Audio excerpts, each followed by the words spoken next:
Welcome les amis, on se retrouve pour Indie Tour, la chronique consacrée au circuit indépendant. Et donc aujourd'hui on est mercredi, et même si c'est le début du week-end pour certains, comme tous les mercredis nous allons parler de la Wing of Honor. Et donc on va commencer avec les résultats des shows TV donc du dernier épisode de ROH TV. Nous parlerons ensuite de Mark et Jay les Briscoe, de Samoa Joe, des Red Dragon et de la Global Force Wrestling. Bon, mais commençons donc directement avec les résultats de ce show. Au programme, donc c'était samedi, 2 matchs seulement. Le premier opposait Chris Sabin, donc le nouveau membre de la ROH avait coûté le titre des Red Dragon la semaine dernière avec le KOD.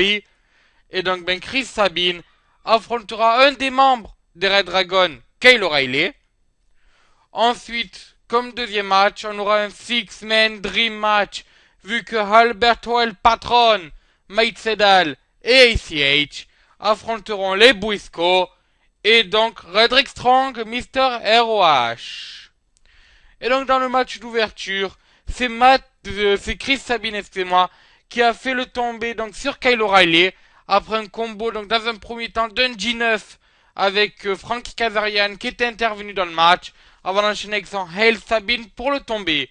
A noter que donc pendant le match, le pansement de Kyle O'Reilly est tombé et donc on a pu voir ce dernier saigner, ce qui a malheureusement contraint la Ring of Honor à nous passer les images en noir et blanc suite au fait que peut-être qu'une audience un peu jeune puisse regarder leur show.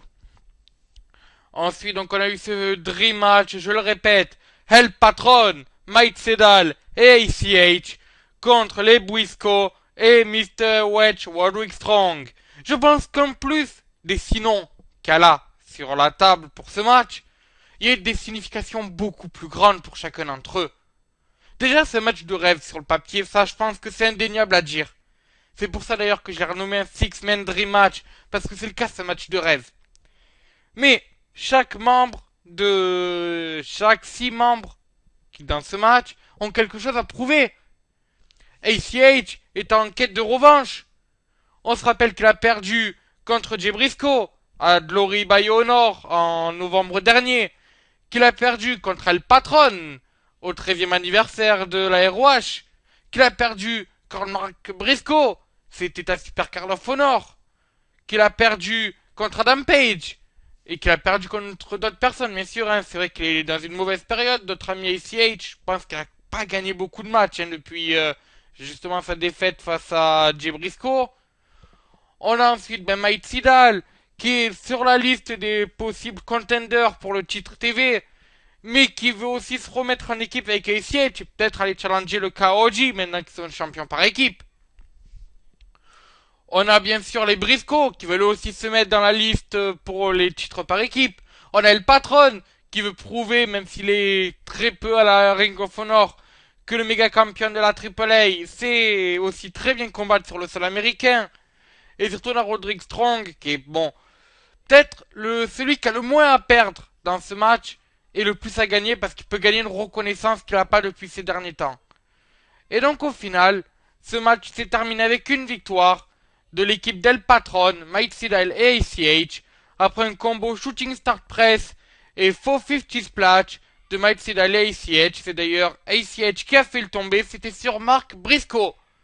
Bonne série retrouvée peut-être pour ACH, qui on le rappelle affrontera notamment donc pendant les 4 crossovers entre la Ring of Honor et la New Japan Pro Wrestling, Shinsuke Nakamura, le King of Strong Style. D'ailleurs, demain vous allez retrouver les résultats du premier show, donc ce premier crossover entre la New Japan Pro Wrestling et la ROH, avec notamment à l'affiche le retour d'Adam Cole, baby.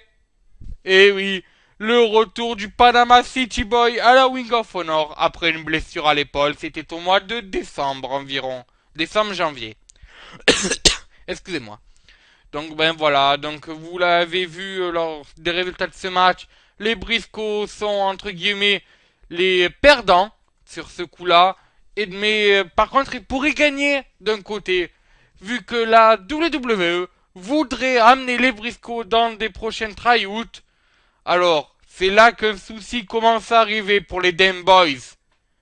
Le souci est qu'ils ont signé un contrat à long terme avec la Ring of Honor. Ils l'ont signé là il y a quelques semaines. Certains ont peut-être vu la vidéo où Mark Briscoe...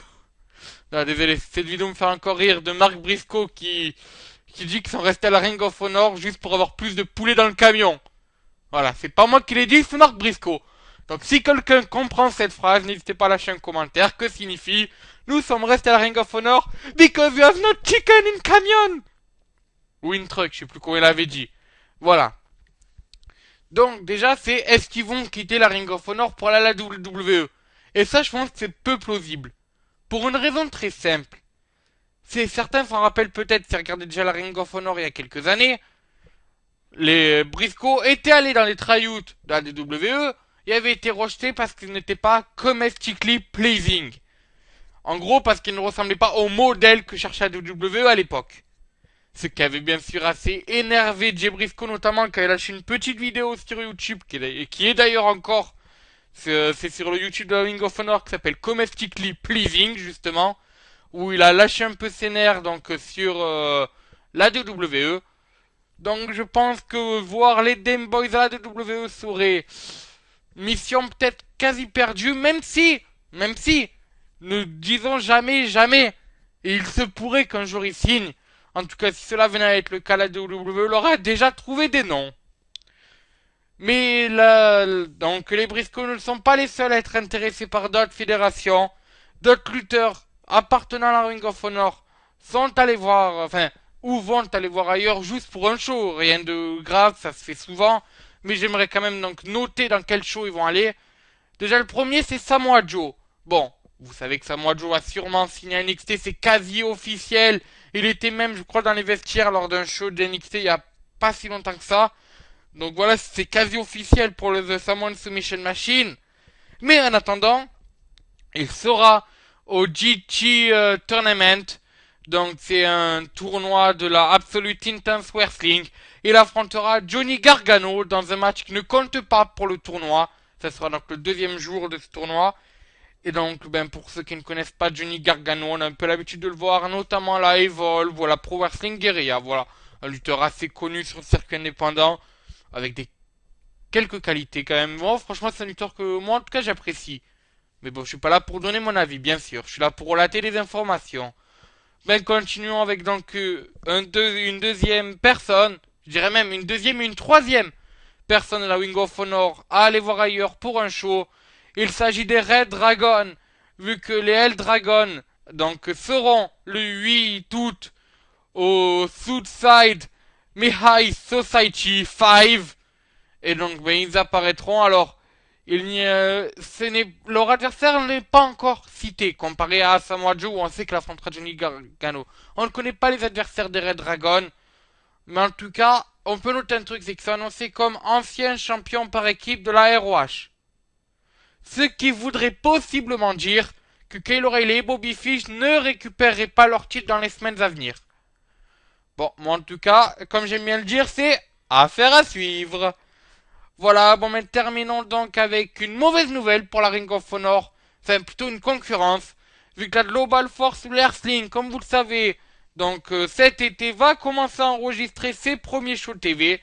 Donc le premier show TV aura lieu le 27 juillet. Il y a du très beau monde. On l'a déjà cité. Et ben des noms se sont rajoutés. On a Scott Hall qui s'est rajouté, l'ancien Razor Ramon, et donc l'ancien bien sûr championnat du WWE. On a Cody Hall qui travaille en ce moment avec le Bullet Club à la New Japan Pro Wrestling, mais qui ne sera pas à la Ring of Honor pour le crossover entre les deux. Ou en tout cas, s'il y serait, n'a pas de match de prévu. Ensuite, on aura aussi Oxo Jim Duggan. Oh, qui sera prévu dans ce show. Et oui, Oxo Jim Duggan est même annoncé comme Global Force Wrestling Legend. Ce qui veut dire qu'à première vue, il n'y aurait pas de match, mais il sera là en tant que tête d'affiche de ce show sans forcément combattre. Mais surtout, la deuxième annonce, et je pense que c'est l'annonce la plus surprenante faite par Jeff Jarrett, c'est qu'il aura 4 titres de mise en jeu lors du 24 juillet, le tout premier show de la Global Force Wrestling télévisé. 4 titres de mise en jeu. Je pense qu'on peut en déduire quels seront ces titres-là. Déjà, à mon avis, il y aura le titre majeur de la Global Force Wrestling, qui sera sûrement le GFW Championship. On devra avoir, à mon avis, un titre par équipe. Un titre féminin, vu qu'il y a déjà 4 femmes d'annoncer pour le show. Et puis sûrement un titre mineur. Allez, peut-être comme elle a l'habitude de se faire sur le circuit indépendant, un titre TV, peut-être. Peut-être, hein, c'est qu'une hypothèse. 4 titres seront en jeu. Pour rappel, le premier show donc, se déroulera le 24 juillet, je l'ai déjà dit. Ça sera au Orleans Arena, à Las Vegas, Nevada. La ville de Kenny King, le membre du Bidon Clan. Et surtout la ville qui ne dort jamais, avec tous ses casinos, sa tour Eiffel, ses fontaines, son bien sûr MGM Arena, où on a les plus grands combats de boxe. Et les combats du UFC d'ailleurs aussi, les casinos, les boîtes de striptease, les maisons closes, les grandes roues, et voilà, tout ce que vous connaissez, les hôtels bien sûr. Bref, à Las Vegas, la ville qui ne dort jamais, 24 juillet, premier show de la Global Force Wrestling, avec 4 titres de mise en jeu. Je le répète, il y aura des gens comme Moose, comme Scott Hall, comme Oxo Jim Duggan, comme Legit Tapa, comme... Il y a vraiment des grands noms. Comme ça, il y a Sanada aussi, bien sûr, la sensation japonaise. Voilà, n'hésitez pas à aller voir ce show-là. Ou alors essayer de le... Ou alors même à aller à Las Vegas si vous avez envie même pour aller voir ce show. Parce que je pense que c'est sûrement une grande fédération qui se crée. On sait que Jeff Jarrett a des moyens. Donc cette fédération peut vraiment, si elle continue dans les shows futurs à avoir des noms comme ça, elle peut vraiment concurrencer, devenir peut-être la troisième, voire même la deuxième fédération de catch au monde. Dans très peu de temps, hein. Elle peut même dépasser le succès de la Lucha Underground, à mon avis. Donc moi, en tout cas, je me méfie de cette fédération. C'est pour ça que j'en parle quasiment tous les jours, à chaque fois qu'il y a des nouvelles, parce que je pense qu'une fédération à suivre. Elle a mis du temps à se construire. Mais là, le 24 juillet, ça a commencé, ça risque peut-être de faire un grand show, donc n'hésitez pas à aller le suivre. Donc voilà, bon, mais sur ce, moi je vous dis, à ciao, bonsoir les amis.